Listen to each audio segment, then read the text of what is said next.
Story now, a Southern California multi-millionaire farmer has been extradited back here to Arizona to face a charge of murdering his wife in the small mountain town of Pinetop. Navajo County Sheriff's deputies picked up 63-year-old Michael Abatta in El Centro, California on Tuesday afternoon. 12 News journalist Sean Rice is covering this story for us. And Sean, Michael also appeared in front of a judge for the first time this morning? Yeah, Troy, that's absolutely right. Dressed in an orange jail jumpsuit, handcuffed on his wrists. Michael pleaded not guilty to a first-degree murder charge in the death of his estranged wife, Carrie Ann Abatta. The hour-long hearing this morning focused largely on his bond amount. It's a $5 million secured appearance bond. It's one a wealthy man like Michael could post with relative ease. Murder case that has rocked two communities, El Centro, California, outside of San Diego, and Pinetop, Arizona, the place where Carrie Abatta grew up. Michael and Carrie were in the midst of a contentious divorce. Michael living in California, Carrie in Arizona. The wealthy SoCal farmer became the Navajo County Sheriff's Office's investigative focus after Carrie was found shot to death in her Pinetop home just before Thanksgiving. People often compare it to peeling an onion or starting in the center and just peeling back layers, looking at identifying who our victim is, identifying her family, identifying people within her circle. After the execution of search warrants on Michael's properties, prosecutors secured a grand jury indictment charging Michael with her murder. It's hard on our community. I'm sure it's hard on the Abatta families. I can't imagine being in their position. In court Wednesday, the prominent landowner did not speak during an argument over whether his $5 million bond would be increased. He sat through emotional letters from his two daughters as they were read aloud.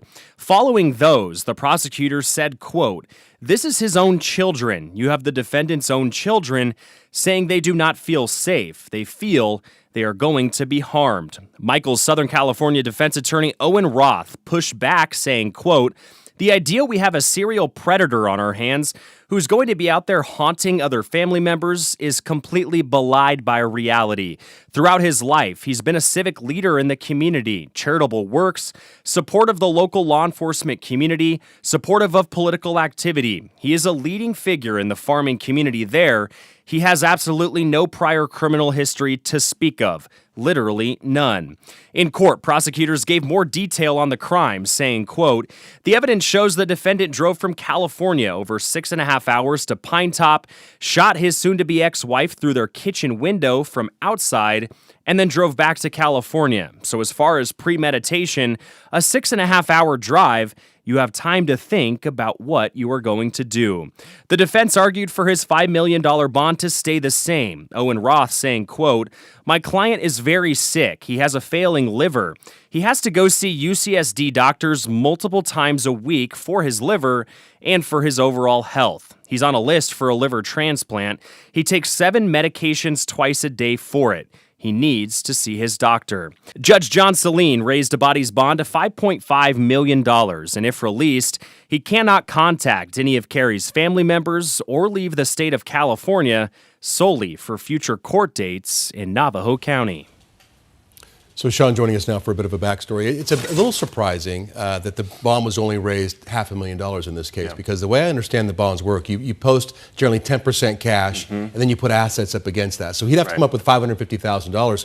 But if he's as wealthy as it seems he is, it seems like that'd be pretty easy for him to get together. Yeah, it was talked about in court that they believe when you add up all of his assets that he's worth well north of $20 million total. So you would think paying $550,000 liquid cash to a bondsman, which is what it would be in this case, he would be able to do with relative ease. These are not easy decisions for judges. I mean, both prosecutors and defense have the opportunity to make an argument, as you heard there.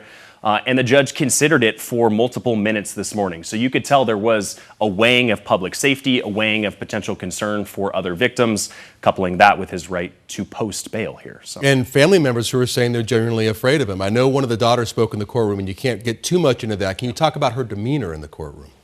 Yeah, it certainly can. I mean, it was emotional, you know, and I'll mention the reason we cannot speak about what the daughters mentioned is we are under what is called a gag order. There was an order imposed by the judge that anything mentioned in the letters that these two daughters were reading in court, we cannot mention specifics or mention them by name. So that's why we can't.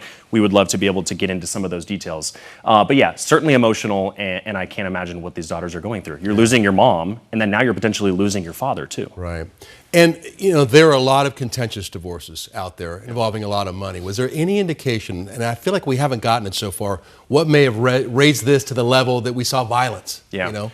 We don't know, and a lot of the evidence is also under a seal. A lot of that may be in a sort of grand jury transcripts after he was indicted. It's sort of the evidence prosecutors presented showing a potential motive is likely under seal. Maybe we'll get some of that when the trial happens. But what I'll say is in some of the divorce records, it's talked about how they were getting close to an ending, meaning this long, drawn-out divorce since early 2023 was nearing an end. We know what happens at the end of these divorces. A judge could rule that half of his wealth potentially goes to his ex-wife. Right. So certainly the speculation here and a lot of what the sheriff's office said in a press conference was that that divorce was quite contentious. It was drawn out, and so that maybe a motive is derived from that divorce. And we got a little bit, about only 20 seconds left, Sean. We got a little indication that there may be some evidence. We may be seeing this digital, maybe photographic evidence in this case. The defense attorney mentioned today over 1 terabyte of digital forensic evidence that he now has to review. So what I'll say there is a lot of maybe traffic cameras that maybe linked him on that 6.5-hour drive from California